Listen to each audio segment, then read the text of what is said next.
Welcome to a very, very special occasion. It's the 203rd episode of the Belligerent Beavs podcast, and also basically St. Patrick's Day, as we are discussing all things Oregon State Beaver athletics on Monday, March 16th. Is 8:55 p.m. Pacific time right now as we speak. Me and there's a couple of Irish boys here with a couple of Irish boys with German last names. No Benny tonight. He's building a new basement for his father-in-law.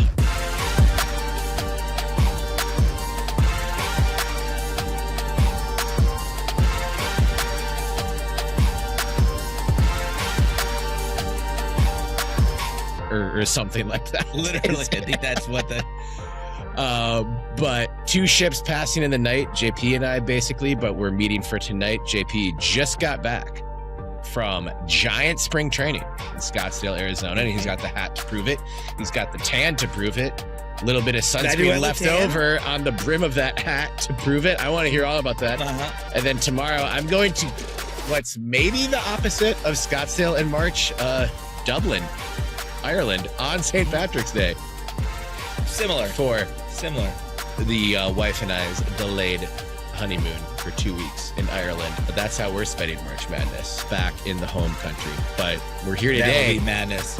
I can't wait. I fucking love Ireland. But we got a lot of Beavs to cover. I think you and Benny will be back for an episode sometime in the next week while I'm out enjoying myself. If certain things happen, I will try to call in. I don't think I'm going to travel with... I got a couple mini mics that I've never really tried to use, so maybe I'll throw one in my carry-on as we're leaving tomorrow. You have a couple? Yeah, well, I just got like a couple on like Amazon that were like not super expensive. Maybe Temu. We'll figure it out. We'll talk offline about that. No one cares about this. We'll know if you turn into Robot Terry again on the next episode. We absolutely... It'll be like Leprechaun Terry. It'll be something... Is there an AI filter out there that could just turn our whole episode into like sounding like we have super Irish accents? Or just a spinoff of The Departed? Or a spinoff of Dumb and Dumber? Or a spinoff of Dumb and Dumber. Meets The Departed? Some would call this podcast a spinoff of Dumb and Dumber, but not nearly as successful. Meets The Departed. For sure. Well, give me a couple minutes on giant spring training though. We saw your pictures. Saw some great autographs. How is Scottsdale for you? Scottsdale was good. Scottsdale's good. The stomach bug in the Northwest, and I think Portland has been hit with it pretty hard over the last couple of weeks, but it caught us. It caught us as we were fleeing the area, and that made it a very interesting trip. With as we're taking off on our flight, my adult wife throws up on herself while holding our toddler. What? As we're taking off. Yeah. And I'm sitting across the aisle and she's looking at me like, help, like, can you give me a napkin? And we're like, oh my God, aiming up like 45 degrees off the horizon. I'm like, what? And she's like, I just threw up. And I was like, what is wrong with you? Like, I was like, did you have like something weird with your beer? Like, did you have a double margarita before our flight I didn't know about? Like, what happened? And then it hit all of us one by one in a wave throughout the entire trip. So there was always one person that was like either throwing up, Ruby, or on the verge of throwing up throughout each ball game we were at. I got all of mine done in one night. That feels like college, though. With the three of us, there's always someone on the verge of throwing up, right? Yeah, this is easy. Right. Been here, done that. It's like sophomore year again. Come on. Yeah. So as I was up at like 4:30 in the morning throwing up for like the sixth time, I was like, I'll be good by 11 o'clock in the morning. I know it. And then I finally fell asleep at like 7:30 and woke up at 11. I was good. Had a beer at like 12:30. Yeah. No problem. Hair of the dog. You just gotta learn how to deal with things that life throws your way. Experience matters. Well, and then you get out in the spring training sun, and that sucks at first, but you sweat all those toxins out, and then you're at a ball game. Just laying out in the grass. Yeah, we saw 3 ball games, all of them out from the outfield grass at Scottsdale Stadium. It was heavenly. High 80s, low 90s. I don't know what happened in the games. I think we tied 1 and lost 2, which is weird for the Giants because they've been killing it in Cactus League, but I don't care. I just wanted to be able to sit, relax, have a hot dog and a beer, and then let the kids run around, which I told you guys about. But Yeah. awesome experience for the kids. Everett, a hound for the autographs at 9 years old. Yeah, he was all over it. He was all over it. At a kid. Though, I won't break his heart, but he's so pumped. He got Will Clark, which when he was 2 years old, we were out waiting for Will Clark's. We didn't know Will Clark would be there. We were just waiting for players. At the time, I was like, he's 2. He doesn't care which player it is. He just thinks it's cool. They stop and sign his ball. And we had a couple guys come through, and then Will Clark comes down. I was like, oh my God, Will Clark. He was like my favorite player growing up before Barry came to the Giants. I had his poster on my wall, and he's signing all these autographs. I'm like, oh my God, we're next. Like, we're literally next. And then some dude reaches over us, like some older dude, hands his ball to Will Clark. Will Clark signs it. And I'm like, okay, well, we're definitely next. And then Will goes, I'm done. And he does his fist pump as he walks away, just like in when he was a player. And I'm like, and I look at Ev's face, and I don't know if he's ever felt that level of disappointment in his life by that age. And he was just like heartbroken. That was and then he tried to get. No, that was when he was 2. That was 7 years ago. Okay. And then he was determined to get him again. So the first game we're at, it's a 6 o'clock game, so it's late. It's like almost 10 o'clock, and he still wants to see which players are going to come out for autographs. And guess who comes out? Will Clark. Will the Thrill. He does it again. Leaves him hanging out, like, as he signs to the kid right next to him. And at that point, Ev's like, I don't even want his autograph anymore. I was going to wear a Will Clark jersey to the third game, and I didn't even wear it because I was so mad. Even Annie's like, that guy's a jerk. I'm cutting him out. Like, he doesn't exist to me. Even though she didn't even know who he was until I told her. But he finally got it on the third game. Will did, to his credit, sign a lot more autographs. It was a day game. He also got Hunter Pence right before that, which was awesome. He did get Will Clark's autograph eventually. He did get it. 7 years in the making. 7 years in a day in the making. Yeah. Yes. And then, but he also got like 2 randos on there, and I'm like, oh, and Ev got Will Clark's autograph for, like, if someone's asking how it was, and Ev's like, and Hunter Pence and like 2 other guys. That ball's probably worth so much money, you know. And I'd be like, yeah, you got like 2 guys that you can't tell him that. Nah, I know. So I was like, yeah. So there's some collector out there. Right. If you watch the Netflix documentary, The Saint of Second Chances, of the dude, Mike Veck, who was the son of the Chicago White Sox owner and then ended up owning the St. Paul Saints, the minor league team in Minnesota. That was the team that Darryl Strawberry came to when he was in exile, like independent minor league ball, because he just needed to not be part of a team for like a summer. So when I was 7, I got to see Darryl Strawberry, and there was just this one day where it's like, all right, all the players are on the field, kids run on the field with your balls and get them to sign autographs. And so there's so many, there's probably at least 1,000 autographed baseballs in the Twin Cities area that have Darryl Strawberry 1995 on there with 30 other just independent minor league dudes. Yeah. And honestly, I like that better. But I told him, I go, hey, it's only worth what you want to sell it for, but I hope you don't ever want to sell it. Yeah. The memories are worth more. And you'll always remember that. And that's you know, a great day at the ballpark is a priceless memory to hang on to. And that's dope. I'm glad you guys got to go. It was good. And I know the Giants have been crushing. I haven't really watched a ton of Grapefruit League action, but I know that the Twins have not been. But I will still say what we say to each other every March, and that is, see you in the series. And one of these years it's going to happen. And the Belligerent Beavs episodes of those couple of weeks will be priceless. Yes. You guys thought it was bad when we were like just playing Vikings-Niners or Vikings-Niners in week 3. Yeah. Yeah. Wolves-Warriors one. Yeah. The Wolves-Warriors one this last year would have been good, but all of the air just went out of the sails once Steph got hurt. And it was like, shit. Just kind of like this season now with the Warriors, where Steph's been out for like 20-something games. We're fucking around too. I don't know how serious we are, but it looks like the Blazers will finally be in the play-in, though. So all 3 Belligerent Beefs hosts will have technically postseason basketball, and all the Blazer fans who listen to the show will be excited. Yeah. We'll do something. Happy for you guys. Anyway. Happy for you guys, and hopefully that with the Moda bill You guys will have a nicely renovated stadium that Adam Silver approves of. Hopefully. He's pissing me off right now. I know. Especially but also, I know everyone's worried about the Blazers moving, especially with Seattle looming. Oh, but it sounds like they're voting already to expand and give it to Seattle and Vegas.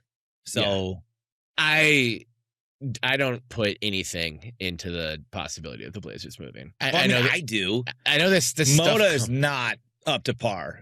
But it's also 15 years ago. It's not the worst by a long shot. And it's not the worst. And I know there's ownership instability, and obviously the Billups stuff just like doesn't help when you don't have a stable head coaching thing. The NBA does not want a repeat of what happened with the Sonics. And would they care if they rectify the situation by expanding back and bringing the Sonics back? You know, they would. That's why I think expansion ultimately will happen. Right. So now you cured your sin from before, and you can just wipe it off your plate. Not totally commit another one. But I mean, you know what I mean. Right. In the NBA's eyes, relocation still is bad for business, even if it works well. Like it's just not. It's unless you're the Giants. It's not a. Sorry, New Yorkers. It was a little bit different in the 90s. All right, fair. But anyway, we've dabbled in that enough. Postseason basketball, Oregon State women's basketball. Speaking of the best head coach in the planet too, Scott Rueck. He somehow lives in the planet. Came a whisper. I'm a little bit so if the Beavs have beaten Gonzaga in the West Coast Conference Final, it was a very good game. And I'll shout to the Zags. They played fantastic. The West Coast women's tournament was just really damn good basketball. Yeah. In most of the games that I tuned into, and the Zags deserved it. Just didn't have quite the same amount of magic last year. Got beat on the boards too much late and just couldn't find the same shot making ability. If they had won, they would have been put into the Minneapolis pod of the tournament, and a day after I leave the country. So I would have been heartbroken either way. I would have been so mad. Well, if Men's Hoops would have won, maybe they would have ended up playing in Portland. Maybe. I know. God damn. But the season is not. The season is over for Men's Hoops, and we will talk quite a bit of Men's Hoops here in a few minutes. But Women's Hoops, they do go to the WBIT, which is a tournament of quality collegiate basketball programs. I'm happy they're in it. I'm happy they accepted the bid. They play Wisconsin on March 19th, and they are hosting. And we know we don't need to tell women's basketball fans to fill Gill. We know they already know the drill. So they'll be there. I'm happy for all the players on the team to get to be part of that atmosphere, and I think for the youngsters as well to just keep it going and have more practices and have more games. And part of the reason I scheduled this trip was because I figured, I cover the WNBA. So being gone for March Madness usually isn't too big of a deal. Though at our organization, the Nine Sports, it is kind of like a thing where like, hey, if you live very close to one of the NCAA tournament pods, you go to that pod and help out. And I had no faith in the Minnesota Golden Gophers going into this year to, I think I saw them as like a potential tournament team, but not hosting, not a top 16 team in the country. And maybe I should have, because they won the WBIT last year. So Oregon State Beavers win the WBIT this year, first year of Pac-12, of the New World Pac-12 next year. We'll be right back to where we normally are. And get that auto bid. Yeah, I think this is good. I also think, I don't trust this athletic department to do anything right for a lot of reasons. But as Canzano pointed out, you need to make sure that you are not vulnerable to the possibility of Scott Rueck leaving. He is kind of, as Canzano referred to him as, one of those unicorn coaches who's at his alma mater, but you can't be complacent with that. And he did another tremendous job this year. Obviously, a lot of phenomenal players, but I think this tournament presents that opportunity where Rueck will be coaching games on campus, practices. You can talk extension. during these times. I think these tournaments are good for that. I think you have to nail that down Tomorrow. before the first the Guinness outcome of is the first poured game at Claude's on Yes. St. Patrick's Day. Yeah, which is very early. Which is in like 4 hours from when we're talking. Yeah, wake up, Barnes. I know you're probably already asleep, and you probably sleep until 9 a.m. He doesn't care. That's the sad part, dude. There's nothing wrong with sleep until 9. Let's be real. Well, when you got business to attend to, there is. Sure, I got you. I'm worried. I think there were moments of contention this year between the better of the Scotts, Scott Rueck, and the lesser of the Scotts, Scott Barnes. And I would say, I think that Beaver women's hoops fans have a right to be a little bit concerned because of the landscape within Oregon State athletics. I would imagine that Scott Rueck is thinking, if I just have another season like this, which wasn't a failure by any means. No. But wasn't No one way. to keep his status untouchable. Sure. When it comes to like the Oregon State Athletic Department letting him walk away. I mean, and there's clearly points of not seeing eye to eye. Like if you go back to the comments like months ago, I don't know, 3 months ago, and Scott Rueck talked about playing Oregon. He said, if it were up to me, we wouldn't be playing this game, not yet. And I think he meant multiple things by that. One, the discrepancy between the investments in the programs, the ability to utilize their conferences for clout in recruiting, how to utilize their NIL programs for retention. Obviously, when it comes to those things, like we're not able to compete with the school like Oregon at this time. And he even said, like, I have too much respect for the rivalry to play it in this current condition. Not to mention when it was played and how it's, not even home and home and all the stuff that goes with it. I feel like the perspective of Scott Rueck at that time to come out, obviously he doesn't control the timing of other media hits from like a Scott Barnes and when the schedule of the game is played. But it was like too close for comfort with Oregon State, like talking about, trying to continue to play the game. I know now there's a bunch of things that are messing up in some eyes the ability for the football teams to continue to play on a regular basis. I believe next year is definitely out of the question, and maybe even beyond that, maybe by Oregon State's own doing. But he clearly was on the bandwagon of this matchup sucks now.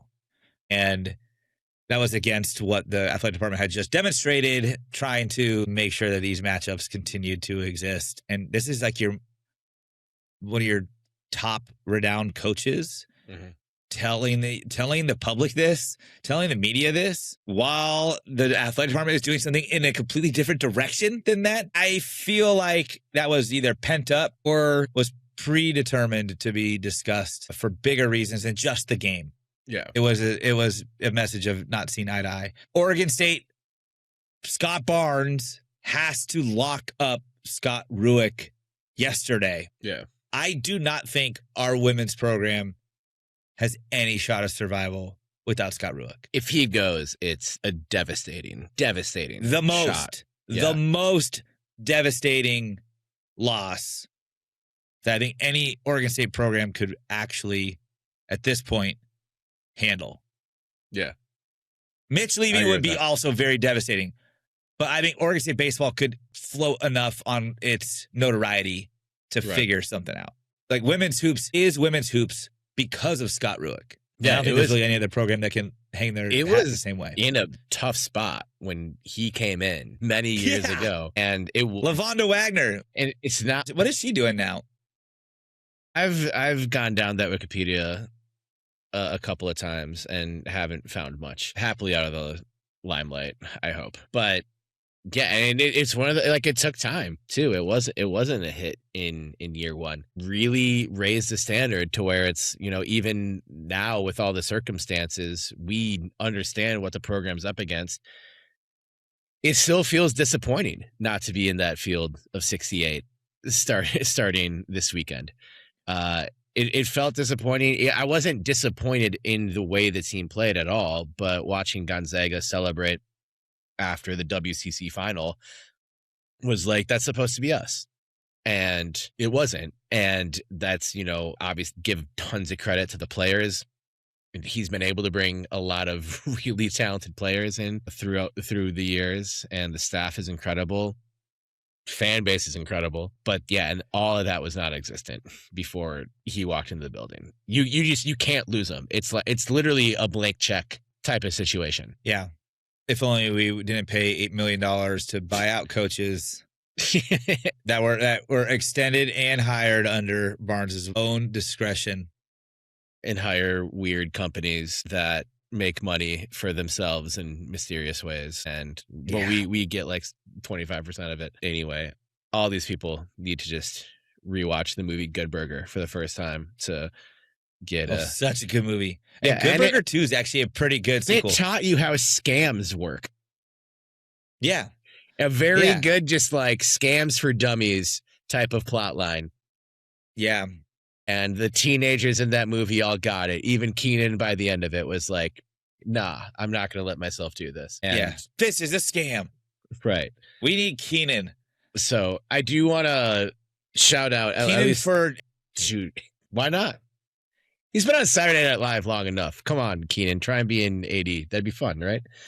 I want to shout out Ali Schimmel for her career high in the WCC semis. This is a lot of this has been going around in the days since, but Rueck gave a great press conference soundbite on discovering Ali Schimmel and seeing no D1 program has offered this kid, and being like, no, she can play, and they gave her a walk-on spot, and she took it on the spot and played her way into a scholarship player that same year, and scoring 20 plus in the WCC semifinal to beat a very good Loyola Marymount team. Like, that was a very, very fun performance to watch. And I know we get on here and we like to, we go deep and we have a lot of tangents, but always want to make sure that we're giving people their flowers. And Ali Schimmel is definitely one of those players who deserves that. And she was fantastic. Yep.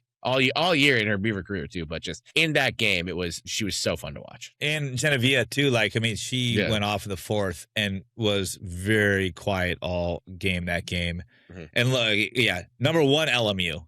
Let's remind everybody, number one in the conference LMU. That was a great win. That was one where clearly the team wanted, that Scott wanted. He did a jump move, I believe. That was after that game. Keep him for that. Like, that's another $1 million. Those toe touch jumps in the locker room are amazing. Yeah. I mean, I couldn't do it. Neither can I. I wouldn't say his was a 10 out of 10. Yeah. But I'll give him a 10 just to keep him around. Yeah. Scott, you have a 10 for me. Whatever he needs. Open invite to come on the pod too, Coach Rueck. I know you're busy right now preparing for this tournament, but maybe afterwards. Also just want to, very, very quickly shout out the seniors. There's more games to play, but I might not be here next week, and who knows. So, but Tierra Bolden has been such a joy and, just burst of energy, and one of my favorite players to watch. Just ruthless defender. Susanna Yepes, been in the program for a while. Love her. Went to the Elite Eight. Can't imagine the program without her. Lizzie Williamson. Yeah. So much touch. Destroyed LMU and Portland down low. Just like those post moves that other teams don't know what to do with. And Naneso, who had maybe the sickest block of the WCC. I'll also add Katarina Fajeda, who we would have been a different team with her had she been able to play this year. So I'm not sure what her plans are. If she's going to go play professionally. Probably depend on Scott's. It's probably going to depend on Scott's. But yeah, if Kat comes back, get a redshirt year. Brazilian national team player. There's still a lot of other really good players coming back. We're obviously a Kennedy Schuler fan club podcast.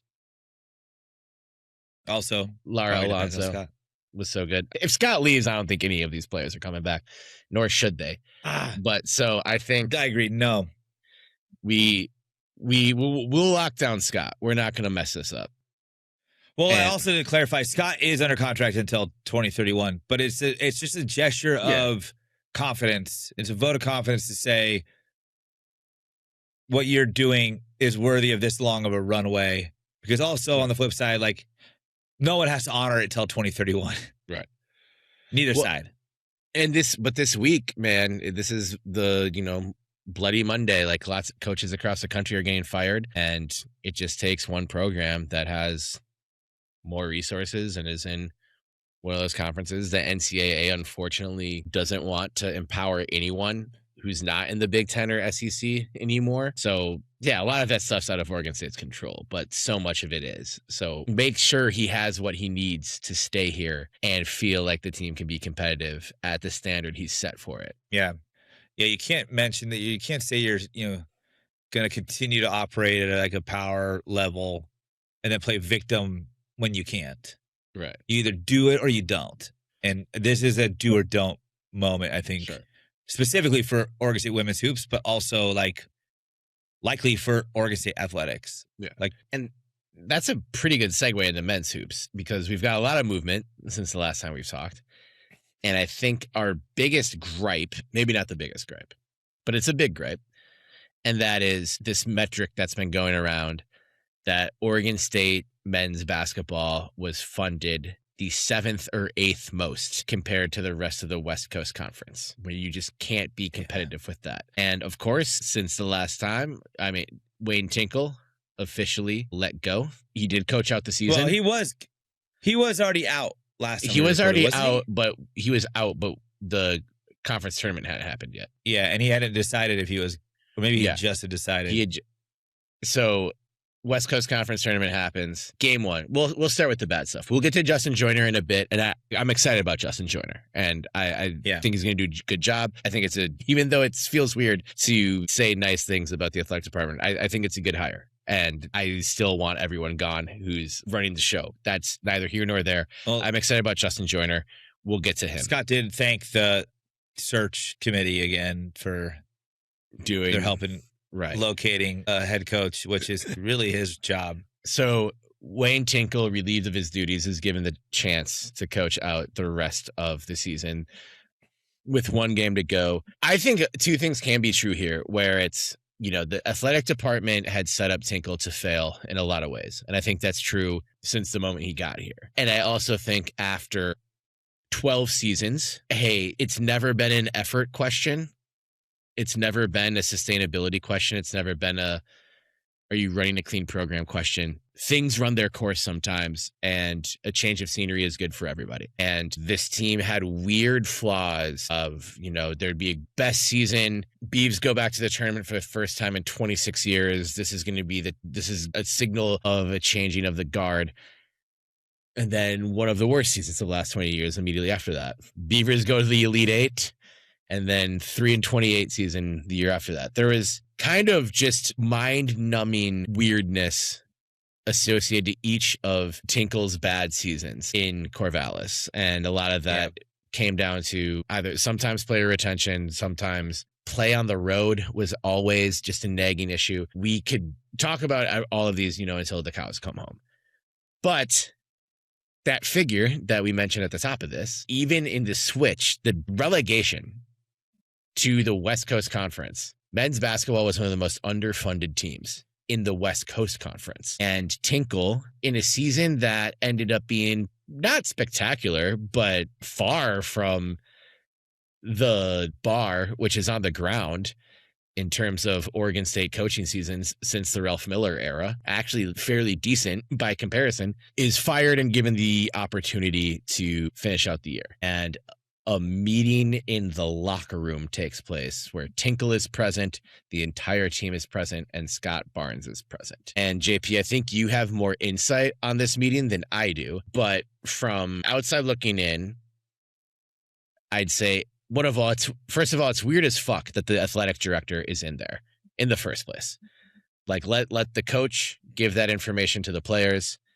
Suits don't need to be a part of any of this. And Scott claims that he was there to say, play for each other, support each other, and finish this thing off, you know, with his class and effort and heart and all those things. But a lot of people say that came off of play for yourselves, play for your stats in the portal so you can get the fuck out of here because your coach is gone. A lot of people, including players, including former players. Yes, and others present were literally standing in the room as he was delivering that message. And it's not one or two people we've heard this from. Trace Tinkle said this publicly, so a lot of people have been out there. And then privately, we've heard from a number of people on that meeting and how it really didn't get over well. And I hope Scott Barnes is fired yesterday and we can just start anew. But I think, and there's so many flaws, but I think just like this constant need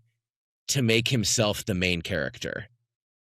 Yes. Is maybe his Achilles heel and maybe always has been. And like 6 years ago, it was kind of like, oh, it's fun to have an AD who's like boisterous and yelling and excited to be there. Like, that's not like, yeah, some things worked at that time. But right now, it's all hitting so flat. It's all business. It should be all business. Like every company that has a CEO that's annoyingly out in front is like everyone's public enemy number one. Yeah. So, yeah, it's like he watched The Social Network and got absolutely the wrong takeaway from it. Yeah, exactly. And this day and age, he needs to be silent. Like he needs to be working behind the scenes, Wizard of Oz, pulling the strings, getting shit done, not out in front.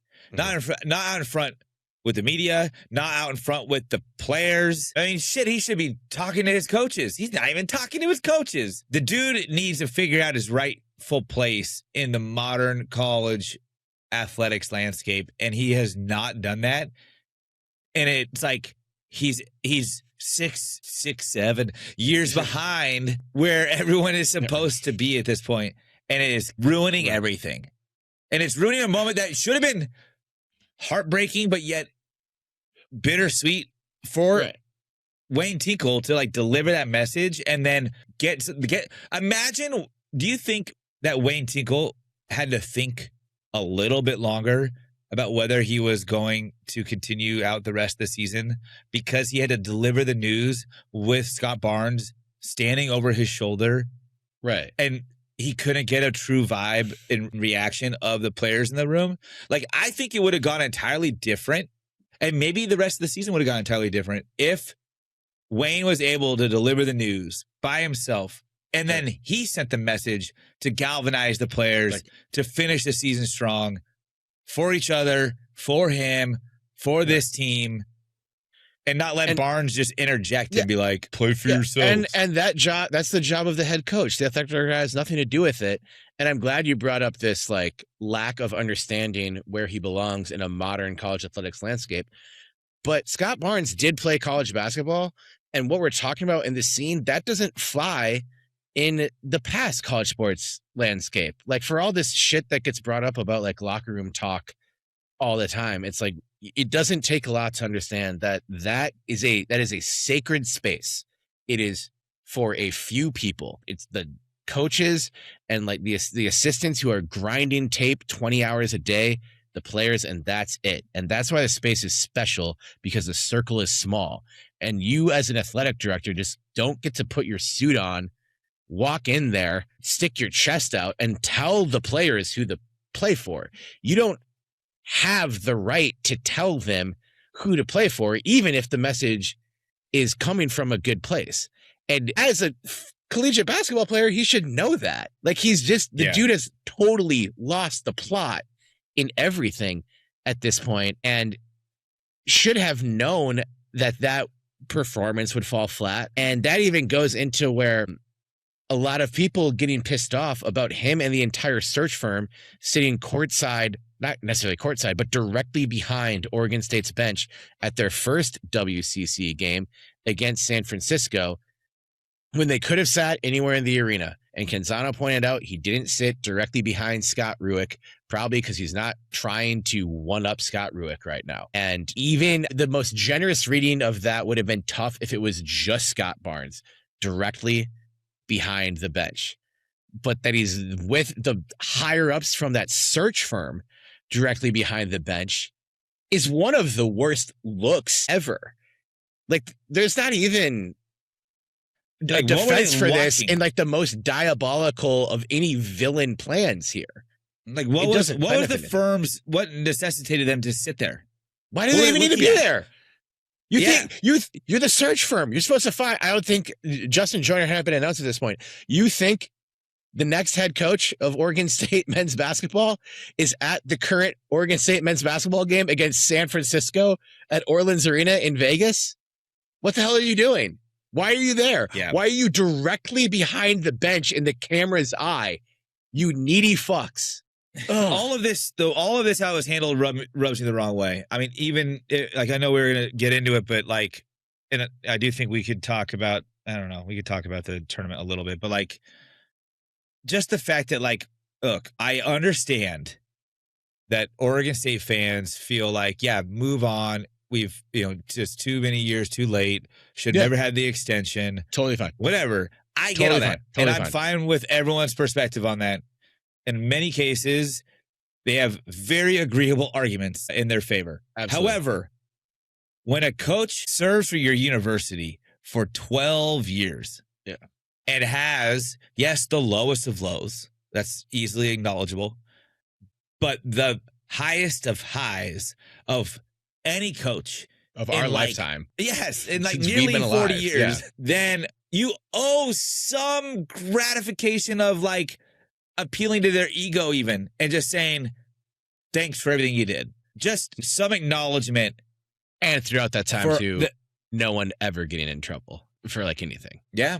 But like, so it's just so tone deaf. Again, out of touch, lost the plot. Scott Barnes does not get it. And like, it's so annoying to take every single headline story that should be about the program, the coaches, the players, and it always comes back to this apex of Scott Barnes isn't trustworthy to do the right thing. Scott Barnes obviously didn't do the right thing. Like, it's just continuously comes back. I just want our AD to, again, not be somebody that anyone talks about unless they're killing it. Then, sure, brag. Like, but I don't want them to be talking about how good they're doing. No. I don't want them getting Beaver Lifetime Awards that they created for issuing to themselves and chosen for themselves to receive. I don't want them getting raises and pushing the president to back them publicly when they're clearly under fire for their poor decision-making and their poor leadership. But yeah, here we are where everything still comes back to Scott Barnes, and it is so fucking infuriating because right now, again, all of this should be like, yeah, Wayne Tinkle, he served us well for 12 years. Man, he gave us a hell of a ride a couple seasons. Man, he gave us some extremely disappointing seasons. Yeah. But he instilled a bit of hope in the program. And he coached his ass off the entire time. Yeah. And he was a public representative of our university and did a very, very, very good job of that. Mm-hmm. But after 12 years, yes, it's time for a change. It is time to have somebody else's perspective at the helm. And I think that if we didn't have to worry about what the hell the AD did and didn't do, that would be enough. And that would be fine. But instead, it's just always about the missteps and always about the fuck ups that the athletic department and specifically Scott Barnes has done or hasn't done. Yeah. And I actually think that this transition would be a lot better. I think, dude, shout out to Digital Dam. Shout out Digital Dam. He sent me a screenshot today. I was in the middle of a million work calls this afternoon. I did not get to watch the Justin Joyner press conference, but I did get a screenshot of the YouTube feed, the comments. You never read the comments. You never read the comments. I can tell you right now that Scott Barnes reads the comments or someone reads it to him because I don't know how well he can read. His spelling is quite atrocious, and his grammar and his emails and we know, as I know firsthand, is also very atrocious. As a part-time writing teacher, I have a lot of notes for you. Yes, but it was, you'll love this. If you didn't, it was Well, first, Digital Dam. Oh, hell yeah. Go Beavs. Yeah, damn right. We got boo Scott Barnes. Boo. Fire Barnes. Fire Barnes. Justin Joyner, my goat. Glad for Joyner, but fire Barnes. Someone just had 3 tomato emojis. And then I don't know. Sad this is our dude. This is our dude Slopez, longtime listener, but he Slopez. Shout out Slopez. Dialoguing with basketball alums, LOL. So that must have been a quote from the great linguistic orator Scott Barnes saying he was been dialoguing. And then someone got mad at him because he had no Beaver gear colors on, which he did not. Barnes didn't? Again, nope. You didn't have an orange tie or anything? Nope. It was like, it looks like a pit tie. It's like navy and gold. Maybe he's going back to pit. Yeah, right. One could hope. Where he made literally the worst head basketball coach hiring of this millennium. Yeah. Wow. Okay. Yeah. Also, there's a boo. This guy sucks. Get coach up there. No farewell thanks for Tinkle Scott. Showing no class, Barnes. Then someone, how many times will Barnes look at his phone? And I think that I don't know the over under on that, but I don't even know the results. Get Justin up there. Enough of Barnes. The people want to see Justin. And then this is a very generic speech. So yeah, shout out to all y'all holding it down in the comments. Right. Sometimes I love it. Sometimes the comment section is the best. Oftentimes it's the worst place on the internet. Sometimes it's the best place on the internet. Yeah, that's perfect. That's, I think, a perfect encapsulation of where we all are right now. And I do think the lack of a social media thank you for Tinkle, as hollow as those posts often feel, is no oversight. And it's intentional. Absolutely. It was as intentional and because they did do it for Trent Bray. They did it for Trent. And then on the day they could have done it, they announced Joyner.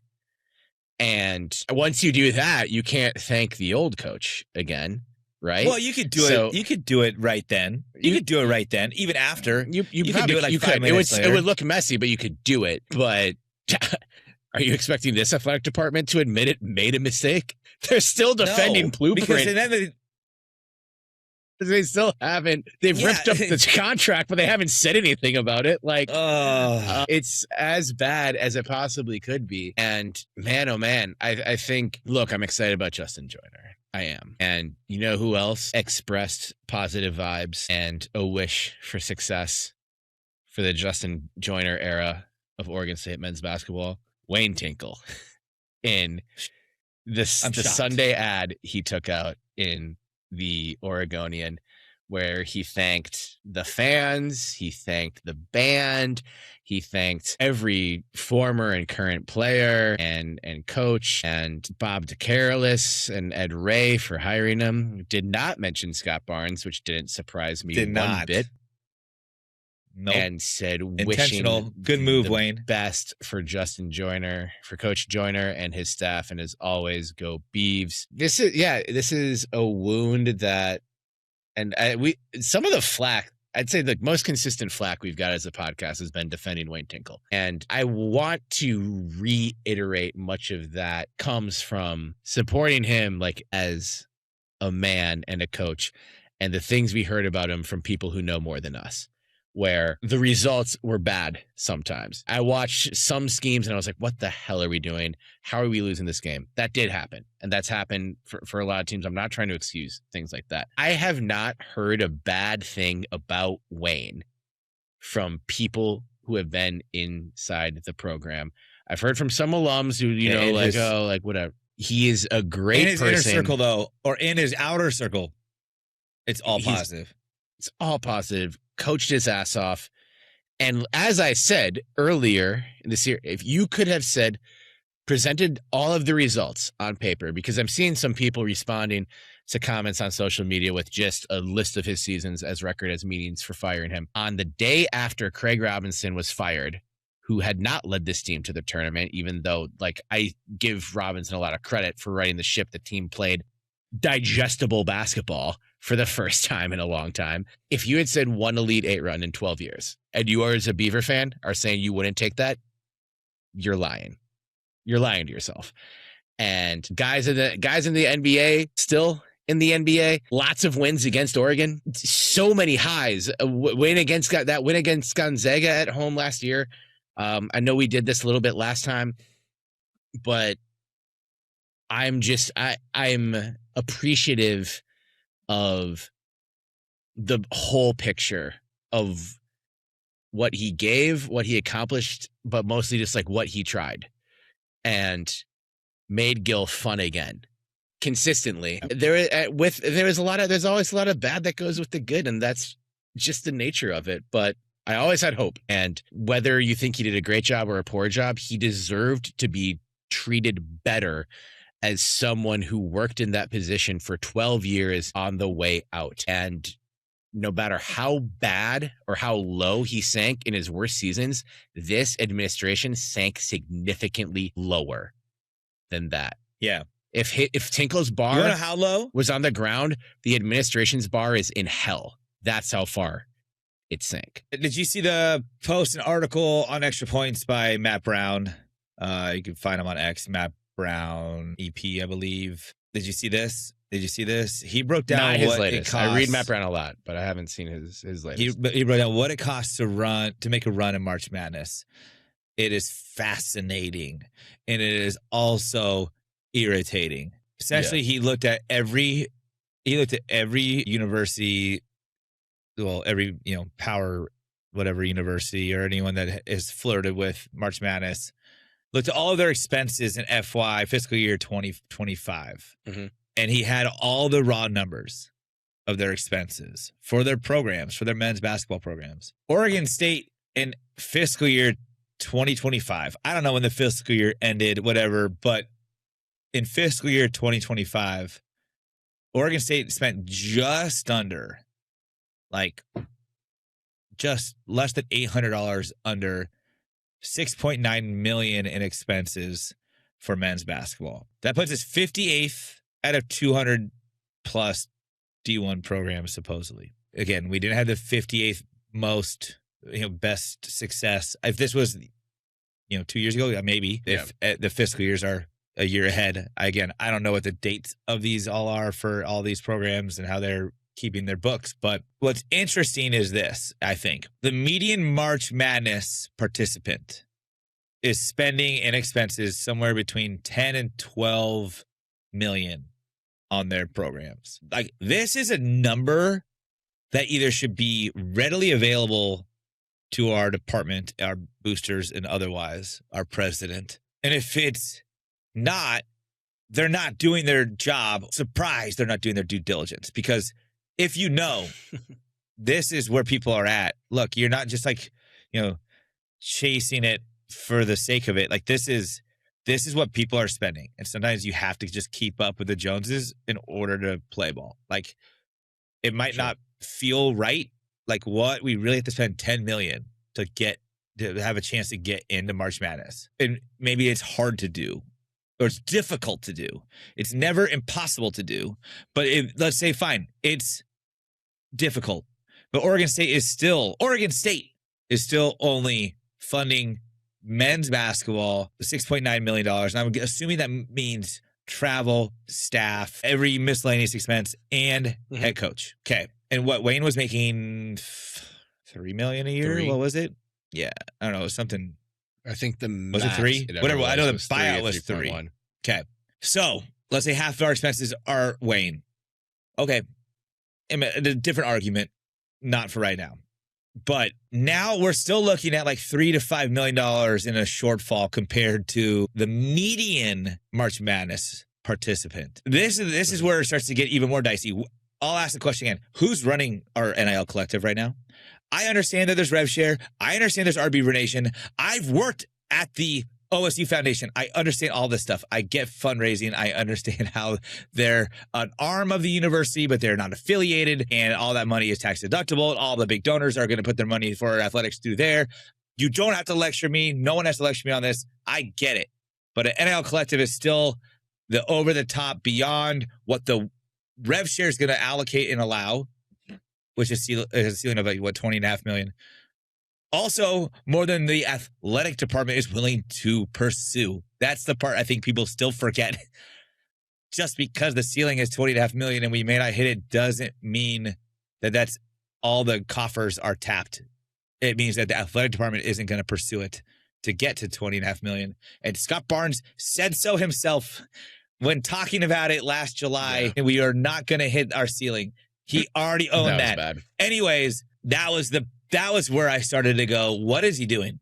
Is he fit for this? I don't know. That was a weird comment. And then it stands even more true than ever. Anyways, power conferences in March Madness. Get this. Their NIL averages, not just expenses for their programs. NIL averages are $7-10 million per roster, which in itself exceeds, even on the low end, our entire university's budgeted expenses for men's basketball. Tell me how anyone could even fathom, how they can even fathom competing with that few resources. You've heard all of this, like we didn't have the support, we didn't have the resources. We've talked to people in the program, close to the program, and they have said that the men's basketball program is not funded at a power level, but never specifics. And maybe we've said it in passing, maybe we've included here and there, but like, this is concrete. There is no way that Oregon State, one, is getting the NIL or rev share, because I don't even know who's paying NIL. I don't even know. I do know for sure that players were receiving NIL payments through the end of 2025. And as of right now, there are many wondering who's getting paid. And there's 3 months into 2026. So I can put that out there without naming names. Anyways, now you've got NIL budgets that are bigger than our entire budget for the program, plus the fact that we're 58th out of 200 programs in our own expenses. And we do know that roughly half of that was for our head coach, which was, again, an extension given. Debate again if it was worthwhile or had to be done or should have been done, but it was given by Scott Barnes. So either he knew he was eating into what will eventually be half of our expenses by giving him that and saying, screw the rest, or he didn't realize it and got stuck in something that where half of his program's available expense or budget was being expended on a head coach. One caveat, and then one thing I have to say. Miami, Ohio is a Cinderella right now, right? Like, incredible year. Great story. Absurd. Yeah, absurd how well they've done. Their expenses are only $2.9 million. So it's not impossible, but it is improbable. Like, it is not something that you can hang your hat to say, we'll just do what they did. Like, we'll just cut our budget or have a lower budget and everyone else and get in. It doesn't happen. This is college athletics. Money matters. Now, if you want to talk about transitioning to Justin Joyner, which I think we do, first when it comes to money matters, new Pac-12, Oregon State, $6.9 million, Colorado State, $7.4 million, San Diego State, $9.1 million, Utah State, $6.6 million, so just below Oregon State. And then you've got Boise State, which had a great run, $5.4 million, Fresno State, here and there, $4.5 million, Washington State, $4.4 million, Texas State, $3.6 million. So, look, Washington State, what the hell? But also, come on, Oregon State, what the hell? Dude, we are between George Mason and Wichita State in expenses. Like, literally, two teams have been to the Final mid-major. Four in the last 15 years. But mid-major territory, when we're claiming to fund everything at a power level, it's all smoke and mirrors bullshit. And now to Justin Joyner. I know I've gone on ranting about this, but these are numbers that I think are super important because it sets the context of, it cuts out all the fluff of, like, here's where they're actually at. No, this is where they're actually at, and this is what they're actually doing. And now here's the future we're looking at, which we did allude to this a little bit. Maybe I did last episode, or you did. I agreed. I don't remember what it was. Right. Joyner's coming from Michigan. His expense budget while with that program, $14.4 million. That's more than double what Oregon State's budget is. Yeah. And now you're going to ask him to go from a program where he wasn't the head coach, where he had $14.4 million to spend, not counting NIL, which was presumably anywhere from $7 to $10 million more for his roster. It is Michigan's NIL is probably more than 10. I'm just saying, right? That was the median for power, or that was the average for power conference NIL expenses per roster. Now you're asking him to come to a program that has expenses of 48% of what he had before, and likely an NIL budget of much less. Right. Much less. Yeah. A couple of weeks ago, we were talking, and I was like, if you are... Oh, and he's only making $850K. No offense, that's not only, but that's a $2 million savings from what we were just playing year over year from what we were just Tinkle paying. last year was 2.7, but there's also the buyout and other stuff. I don't know. But a couple of weeks ago, I was saying, as much as I love this university and this program, like, why would you touch this program with a 100-foot pole if you're in a position like maybe your wife lives 45 miles away? Maybe. Hey, and you know what? We don't do it a lot on this program, but we might need to tip our cap to the University of Oregon Athletic Department for employing the spouse of a really damn good candidate. I'm not going to say that's the only reason he took the job. I'm not going to hate on that. I think, and also find advantages where they exist.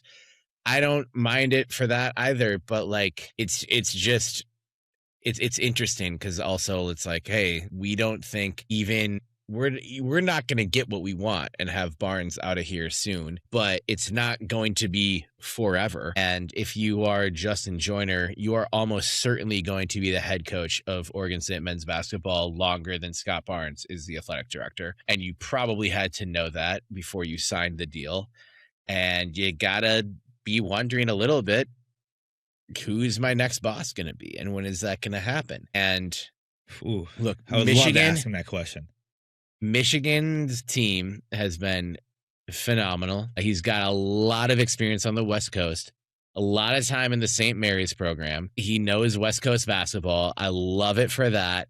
Michigan's rim protection is outstanding, something we haven't had a ton of. I don't know how much he's had to do with that exact element of their team. I've caught them a few times this year. But yeah, you get someone. I've always felt this needed to be, I think the Tinkle hire when it happened, you get someone from Montana who's had a lot of success in the Big Sky. It's easy to see how that can translate to building success at a program like Oregon State that, has its back against the wall, even in the best of times. But also at the time, it looked like a tougher situation than Montana.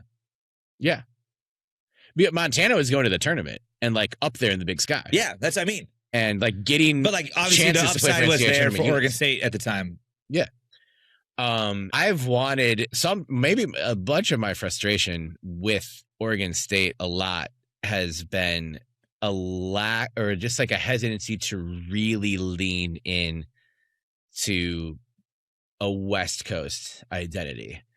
And now that you're in a position where the conference crumbled because everyone bailed for another conference headquartered in the Midwest, that should be the go-to move. And it is a recruiting selling point. And actually, you can stake that claim, and it's factual, especially in basketball. It's not just where you're.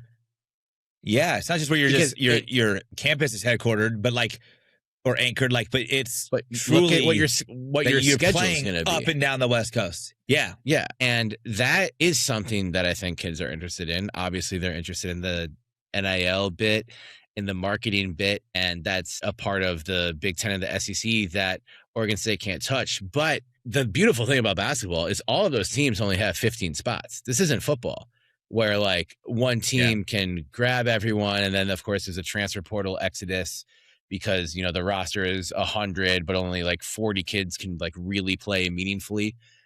Basketball is, but then they also backfill from the other end of the portal. Yeah. And this happens in basketball too, of course. But I think the accessibility to fielding a team capable of greatness in basketball is so much more accessible than it is in football. And I think it'd be very fun to see Oregon State lean hard into that possibility without abandoning football pursuits. I know that pays for everything, of course, but really trying Better to be not abandon it. a team on the West Coast that if you dig in hard in recruiting basketball hotspots like Seattle, like the Bay, like Southern California, you're not going to get the top 5, but not all 5 of those guys are going to Kentucky, and certainly not all 10. And there's if going all 5 to do, guess what? 3 of them are going to be in the portal in a year, right, and then you'll have a prior relationship. It's still important to have if notoriety you in that footprint. prioritize the guys who are in those like top 10, top 20 of those metropolitan areas, and find the one who's like, for whatever reason, like I'm not just trying to like moneyball this, but this existed before the NIL era, but this is what got Gary Payton to Oregon State when he was a standout in the Bay, and people knew who he was all over Oakland when he was 14 years old. Like, he did not need to go to Oregon State. It's finding those people who want to stay within this time zone, within this corridor, and really leaning into that regionality as an identity. And I think Justin Joyner can do it, and I'm looking forward to seeing how he does it. And I'm not cheering against him just to spite the athletic department, which I know there's some of that going around in the worst parts of social media. No, we always want Oregon State to win at everything, no matter what. So I like it. It's going to be fun. He's a very bright young coach with a lot ahead of him. I don't know how much ties him to Oregon State. If this is a home run hire and we go to the Sweet 16 next year, I don't know what's keeping him from not taking the job at the most disappointing Big Ten or SEC team next year, but we'll worry about that when it happens. Michigan. And also, if that does happen, then fuck yeah. Then that's a great season for us and a step in the right direction. So maybe I'm fine with but then that. you have Scott Barnes back at square one. Yeah, but that's what I don't want. I mean, really? If Justin Joyner makes the Elite Eight to Scott Barnes is thinking about retirement, but then Justin Joyner makes it to the Elite Eight, and then he goes to like Wake Forest, and Scott Barnes is like, actually, I'm the best athletic director in the world. Before he can get an you extension. Can't leave. You're fired. And now I'm the coach because I played at Fresno State. Yeah, I'm into it. I'm excited. I love, basketball is my favorite sport, and I just want Oregon State men's basketball to be good and to find glory. And I hope Justin Joyner brings us there. I don't know who we yell at to make sure that Coach Joyner has support, though. Like, do we yell at Barnes because he's not listening to anybody? Do we yell at Murphy? She doesn't even know what basketball is. I think today at the conference she was wondering, what sport is this? I have no idea. I don't know that Murphy cares about any of this. I do weirdly think Barnes is like more keyed in than ever. Like, I think he's listening to every podcast and reading every article. Hello, Scott. I'm not saying hi to him. Hello. You had your chance. I will. But he did. Like, I say hi to give him like a chill down his spine. You say goodbye and I say hello. Yeah. Oh, JP, please play 5 seconds of that song, but don't do it because then we're gonna get sued. I don't think we even I don't want to get sued by Yoko Ono. Audacious days had the balls to play 5 seconds of the Beatles. Did we? Did we ever play 5 seconds? Yeah, we played some Beatles. Oh yeah. Oh, God. Stupid YouTube. And then Yoko Ono sued us. Yoko, we got sued by Yoko Ono and Vladimir Putin in the same year. What other podcast can claim that? Yeah, and what was the guy the bro from Austin, or no? Where was he from? North Carolina. It was like North the Carolina. Belligerent wear guy. Yeah, his name was Austin. Yeah, no, his name was Austin from Austin, Texas, but not really. But actually from North Carolina, right? Austin. We already found dirt on you. Don't even come back to try to sue us. You tried. That'd be like lawyer chat JPB won the day on that one. I was just crushing him with my rebuttals. No, that was fun. That could be like that could be like the next like Netflix lawyer show. Just like the most like bullshit you see that claims between like podcasts and like skate companies. So it's just us. versus belligerent I wear. know. I'm sure it's happened a bunch of times before.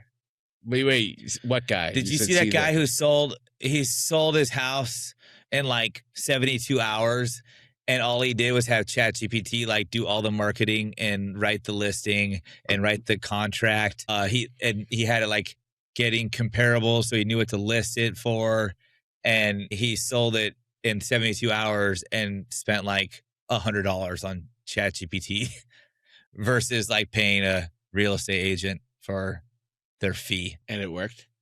Pretty impressive. It worked. We're fucking doomed. Well, would you rather they go for real estate agents or writers, Terry? You have to choose one. I would much rather them go to real estate agents and insurance salesmen. Yeah. Take them all out first and leave the starving What about lawyers? Alone. Lawyers, Terry, where does your allegiances lie? Lawyers is different. It's got to be lawyers only have so much time in their day. They should be happy about the deflecting of idiots like us. Right. Utilizing AI just to defend themselves versus wasting the time of a lawyer who has so many more important issues to deal with than trademark issues with a skate brand started by a dude named Austin. I know, but part of my disappointment was not getting the chance to see the human lawyers we know who are all badass individuals get their hands dirty if they had wished to progress. That would have been can't miss content. But I see what you're saying. They're already busy with other assistants, Terry. We have a lot of near legal issues at our helm. Yeah, I guess small. Yeah, we can give AI all of small claims court. I think. Yeah, right. That's perfect. Let's define. Yes, that's a perfect compromise. Let's figure out everything that falls under small claims, and that can be fine. Yeah, just put in all your evidence in AI and let them decide. You don't even need a judge. Yeah, now you're losing me. You don't need a judge. You don't. You know what? It's funny. It was like 4 years ago. I think it was just Benny and I. Maybe I'll bring it up with Benny next week because he'll want to talk about it, Terry. I know he wants to talk more AI than you. I know. I'm sorry. Not really, but I'm not sorry. He will want to talk about it. But do you remember when I said that they should put all of screw RPI for baseball, college baseball, and instead put every data point into AI, and I said at that point ChatGPT specifically, and truly rank everybody with a butterfly effect ranking system, and where you account for weather, injuries, whatever, so you truly know at that moment, even if a player's still injured or got injured later, you truly know who is the best to worst team, and you can seed them accordingly. Well, which is still a great idea, I have to say. Right. Well, that's one of those things. Now I'm going to put my open claw onto it.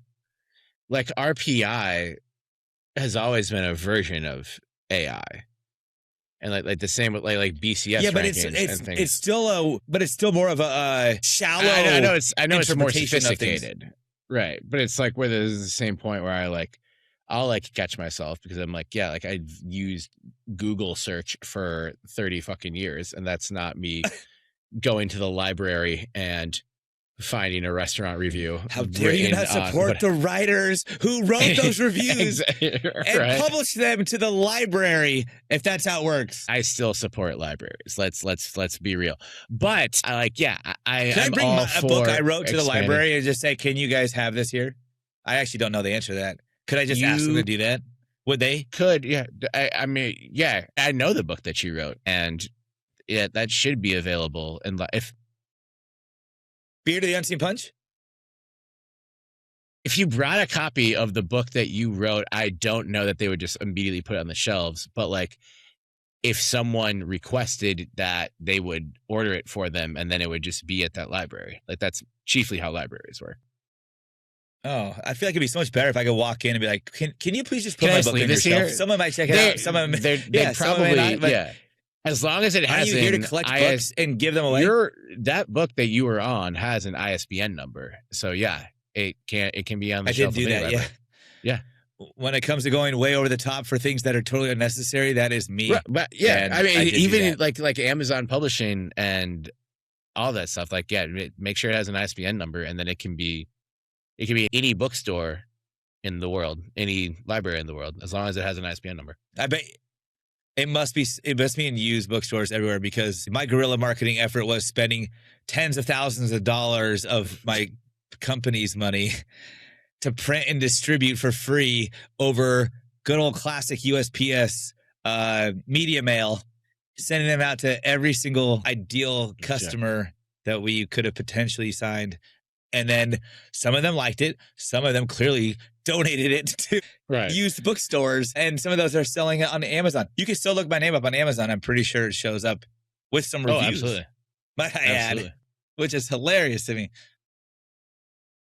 Right. You are still the most reviewed author on Amazon of anyone on this podcast. But just wait till the Barnes Files book comes out. Yeah, if you write a Barnes Files book, I'm all in. But don't have AI write it for you. Really you're too witty for that. I want the uncut JP humor for it. The bars. It'll be in there. All of your bars. Yeah. Just writing. It's like instead of, how like Ether by Nas lasted 3 minutes, it's like the same thing, but it's 300 pages and it takes 30 hours to read. It's perfect. Yeah. If you guys like the bar, I guess it was last night, March 15th. It was the this falls squarely on you, Oregon State Prez. Until you prove otherwise, this might be your university, but it's my alma mater. Yep. Boom. Boom. Do boom, better. Boom, boom, boom. President Murphy, do better. That's all. I got nothing to add. That was perfect. I have no response. But check out the Barnes Files. It's full. It's done. We do have another public records request in, which we did post about. I think it's worth just teasing. We have several, right? Well, now I can't even keep track anymore. So let's have you explain this now. Because well, it's kind of silly. It's kind of silly, but I want to talk about this so people understand. It is silly because we were done. It was like, got our records. It took 5 months, but we got them. Ladies and gentlemen, we got them. Ladies and gentlemen, that's a D-Lo reference. A D-Lo to the Wolves reference. We're back at the pre-roll. Time is a flat circle. Whoa! So we're doing episode 203 all over again. No, essentially, sources have sources, and they heard from sources that Janet Harrison, the public records officer at Oregon State University, the one we've been communicating with, waiting on, being as patient but also as persistent as we possibly could do, told a source that Janet would. Okay, the source told a source. I know this is really abstract, but like a source told a source. Right. Luckily, or something to the paraphrasing, but luckily, Janet let us know that she was slow walking our original public records request to help buy the university some time. It was time for what? Preparation for what? I don't know. Time so that we give up. That's we didn't even file the first public records request. No, we had done the first one. This is Sportico after the first one. Well, I know, but theirs was for the contract. This is way later. Okay, not way later. Ours went in 2 weeks after Daniel Libet. Shout out Daniel Libet. He just beat us to the punch, man. He's good. He is good. But he is good. We got ours in literally 2 weeks after Daniel Libet had requested his, and presumably maybe even received it, because I don't think he had received it the night before, then wrote that big article about it one night. Maybe he could be that talented, but I would imagine it took a little bit of revision, a little bit of, editorialism, making sure that, there's things that things are all buttoned up. But either way, at some point after our request went in, sources tell sources that Janet Harrison said to them that she's slow walking, playing something, paraphrase again, not a direct quote, not verbatim. I'm not saying that she said this for sure. I'm saying that we have heard through sources that she was slow playing it. And I assume it's, wanting us to give up, wanting us to forget, wanting the public to move on, or just wanting to make this as hard for us as possible, that it wasn't worth it. And we stuck it out. And the Beaver fam stepped up as well and kept us in check to make sure we were getting what we were saying we were pursuing and delivering what we said we were getting. So I had a little bit of fun. And after we got our request, and I hadn't heard this prior to it, I put in another request. A request about the request. If you're ready to get meta as fuck and have a galaxy brain moment, this is it. In an hour 26 into the episode, we asked about everything they talked about our requests, about our show, about the requests, and then about my name because I was the one signing it in the emails. But we got that back. Well, we got the estimate back, $413 after discount. Supposedly, still gonna counter that one, and we'll be providing more soon.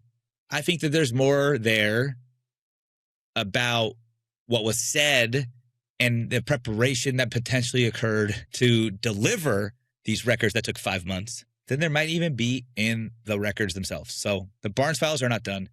Check them out if you haven't. Never also, done. Be ready for more.